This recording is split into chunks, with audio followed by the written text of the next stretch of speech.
Assalamualaikum warahmatullahi wabarakatuh. Perkenalkan, nama saya Maura Yaumi Aziza dengan NPM 2406406793 dari Fakultas Ilmu Keperawatan dengan kelompok EH 33. Pada saat itu, nenek saya dirawat di rumah sakit dengan keluhan sesak napas dan diabetes mellitus tipe 2. Tapi setelah 4 hari, nenek saya dipulangkan dengan alasan batas rawat inap pasien BPJS yang hanya 4 hari. Padahal kondisi nenek saya belum membaik. Keesokan harinya, nenek saya kembali lagi ke rumah sakit dengan keluhan yang sama, tapi lebih parah dengan sesak napas yang lebih parah. Sehingga perlu adanya pemasangan ventilator.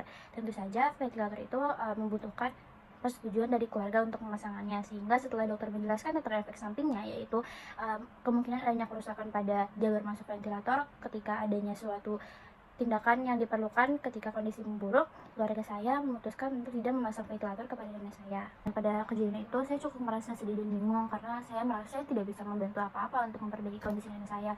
Dan saya juga memikirkan dilema atas keputusan dari keluarga saya yang memungkinkan adanya kondisi yang lebih buruk kepada nenek saya.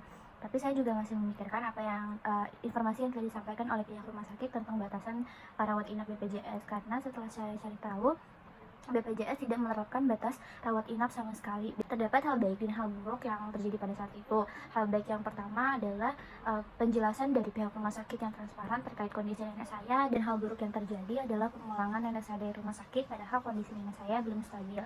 Sehingga itu menunjukkan tidak diterapkannya kaidah dasar bioetik beneficence dalam poin memberikan manfaat yang maksimal kepada pasien. Kaidah bioetik yang terjadi pada saat itu adalah yang pertama beneficence, di mana pihak rumah sakit mengusulkan untuk adanya pemasangan ventilator karena kondisi nenek saya yang memburuk. Hal itu menunjukkan adanya kaidah bioetik beneficence yang meminimalisasi akibat buruk. Ada pula kaidah bioetik yang dilakukan di sini, yaitu pelanggaran beneficence, yang dimana pada poin beneficence diharuskan untuk tenaga medis mengutamakan kebutuhan dari pasien. Sedangkan pada kejadian itu nenek saya dipulangkan setelah 4 hari karena alasan batasan rawat inap pasien BPJS, padahal nenek saya belum stabil kondisinya.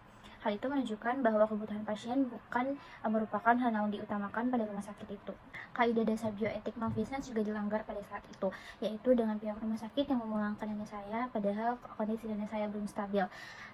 Dengan dipulangkannya nenek saya itu berkontribusi dalam memperburuknya kondisi nenek saya. Ya pula kaidah bioetik autonomi yang diterapkan pada kejadian ini, yaitu pihak rumah sakit menyerahkan hak atau keputusan kepada keluarga untuk menentukan apakah nenek saya akan dipasangkan ventilator ataupun tidak. Kaidah dasar bioetik justice di sini dilanggar, yang mana salah satu poin dari justice adalah memberikan kesempatan yang sama terhadap pribadi dalam posisi yang sama. Sedangkan di sini nenek saya dipulangkan setelah 4 hari karena dengan alasan nenek saya merupakan pasien BPJS. Pada kejadian itu saya memahami bahwa tindakan medis tidak hanya melibatkan suatu yang teknis maupun klinis, tapi juga melibatkan perspektif etika yang melibatkan kebaikan untuk pasien, tidak mencelakai pasien, dan juga menghargai hak otonomi kepada pasien. Selain itu juga harus menjunjung tinggi keadilan yang diberikan oleh pasien. Di depannya saya akan terus berusaha untuk bisa menerapkan kaidah-kaidah bioetik yang sudah saya pahami sekarang, dan saya juga akan berhati-hati dalam mengevaluasi pilihan medis dengan melibatkan perspektif dari pihak pasien dan pihak tenaga kesehatan. Itu kedepannya saya akan lebih terbuka dengan diskusi kepada tenaga medis agar bisa